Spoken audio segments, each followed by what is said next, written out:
ऐसे देखा जाए तो रात में चावल खाना सही भी है और गलत भी, जो कि इस बात पे डिपेंड करता है कि आप चावल किस तरीके से खाते हैं। इसमें कोई शक नहीं कि रात में चावल का खाना आपके शरीर में चर्बी की मात्रा को बढ़ा सकता है, लेकिन ऐसा तब होता है जब आप चावल खाने के सही तरीके के बारे में नहीं जानते। चावल एक ऐसी चीज है जिसमें सबसे ज्यादा कार्बोहाइड्रेट की मात्रा होती है। ज्यादा क्या, बस यूं समझ ले कि चावल लगभग पूरा का पूरा कार्बोहाइड्रेट ही होता है। जिस तरह गाड़ी के लिए पेट्रोल ईंधन का काम करता है, उसी तरह हमारा शरीर खाने से मिलने वाले कार्बोहाइड्रेट्स को एनर्जी प्रोड्यूस करने के लिए ईंधन की तरह ही इस्तेमाल करता है। जब गाड़ी चलती है तो उसकी टंकी में मौजूद तेल खर्च होता है। उसी तरह जब दिन में कोई बंदा चावल खाता है तो शरीर को चावल से मिलने वाली एनर्जी चलने फिरने और किसी काम को करने में खर्च हो जाती है। लेकिन जब रात में चावल खाते हैं तो बात अलग होती है।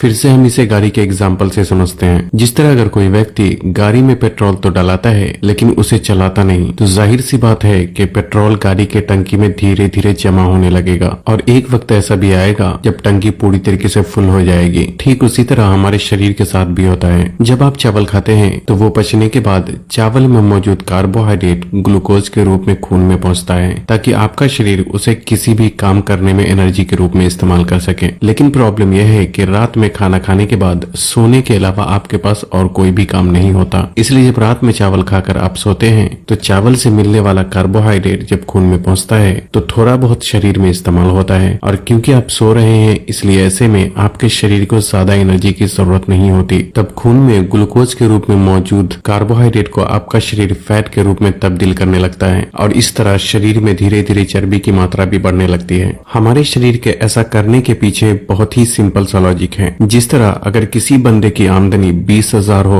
और खर्च 10,000, तो जाहिर सी बात है वो बंदा बाकी के बचे हुए 10,000 को बाद में जरूरत पड़ने पर इस्तेमाल करने के लिए जमा करना शुरू कर देगा, और हमारा शरीर भी यही करता है। अब आप बोलेंगे कि भाई ये तो लोचा हो गया, क्या अब हम रात में चावल भी नहीं खा सकते? नहीं भाई, आपको फिक्र करने की जरूरत बिल्कुल भी नहीं है। दिन हो या रात आप चावल कभी भी खा सकते हैं। लेकिन अगर आप रात में चावल खाना चाहते हैं तो आपको 3 बातें हमेशा ही ख्याल में रखना चाहिए। सबसे पहली बात तो ये कि अगर आप रात को चावल खाते हैं तो साथ में आपको किसी न किसी हाई फाइबर फूड को भी जरूर शामिल करना चाहिए, क्योंकि आपका शरीर कार्बोहाइड्रेट को फैट में तब बदलता है जब एक ही बार में जरूरत से बहुत ज्यादा मात्रा में कार्बोहाइड्रेट खून में पहुंचता है। लेकिन जब आप चावल को किसी हाई फाइबर फूड के साथ खाते हैं तो फाइबर चावल में मौजूद कार्बोहाइड्रेट को धीरे धीरे खून में छोड़ता है, जिससे कि हमारे शरीर को कार्बोहाइड्रेट को फैट के रूप में बदलने की जरूरत ही नहीं पड़ती। चावल भी 2 तरीके के होते हैं, एक है ब्राउन राइस और दूसरा है व्हाइट राइस। ब्राउन राइस में पहले से ही फाइबर मौजूद होता है, लेकिन हमारे देश में सबसे ज्यादा जिस चावल का इस्तेमाल किया जाता है वो है व्हाइट राइस यानी सफेद चावल, क्योंकि सफेद चावल टेस्ट में ज्यादा बेहतर होता है। लेकिन प्रॉब्लम यह है कि इसमें फाइबर बिल्कुल भी नहीं पाया जाता, इसलिए ये खून में जल्दी पहुंचता है, जिससे कि शरीर में चर्बी की मात्रा बढ़ सकती है। लेकिन थोड़ा दिमाग लगाया जाए तो सफेद चावल को भी बिना किसी नुकसान के आराम से इस्तेमाल किया जा सकता है। चावल को आमतौर पे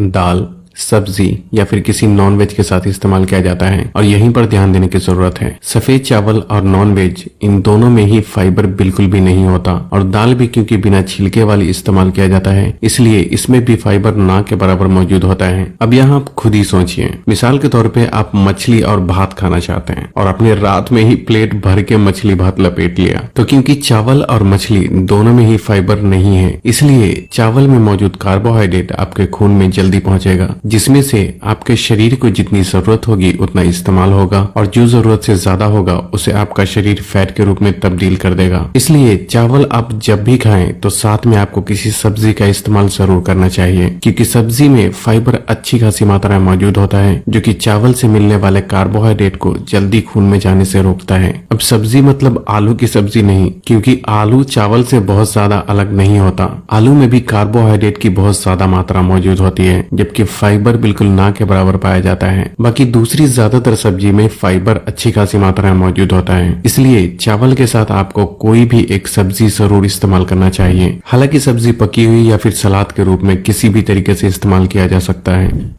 दूसरी बात यह कि आप जानते हैं कि रात में आप कोई ज्यादा मेहनत का काम नहीं करते, इसलिए चावल की मात्रा आपको थोड़ी कम और सब्जी की मात्रा ज्यादा रखनी चाहिए। तीसरी बात ये कि रात का खाना खाने के बाद 15 से 20 मिनट आपको चहलकदमी भी जरूर करनी चाहिए, ताकि खाने से जो एनर्जी आपको मिली है वो कुछ हद तक खर्च हो सके। अगर आप अक्सर ही प्लेट भरकर चावल खाते हैं, साथ में कोई फाइबर फूड भी नहीं होता और खाने के बाद आप चल फिर या फिर कोई भी काम नहीं करते हैं, तो इससे कोई भी फर्क नहीं पड़ता कि आप दिन में चावल खाते हैं या रात में, आपके शरीर में चर्बी बढ़ने ही वाली है। अब देखो, इस वीडियो का ये मतलब बिल्कुल भी नहीं है कि आज आपने चावल खाने में कोई गलती की और सुबह होकर आपका पेट निकल जाएगा, बल्कि प्रॉब्लम तब होती है जब आप किसी भी गलती को बार बार दोहराते हैं, और ये बात आपको हमेशा ख्याल रखना चाहिए। तो बस आज के लिए इतना ही। वीडियो को लाइक और शेयर करके चैनल को सब्सक्राइब करना भी ना भूलें।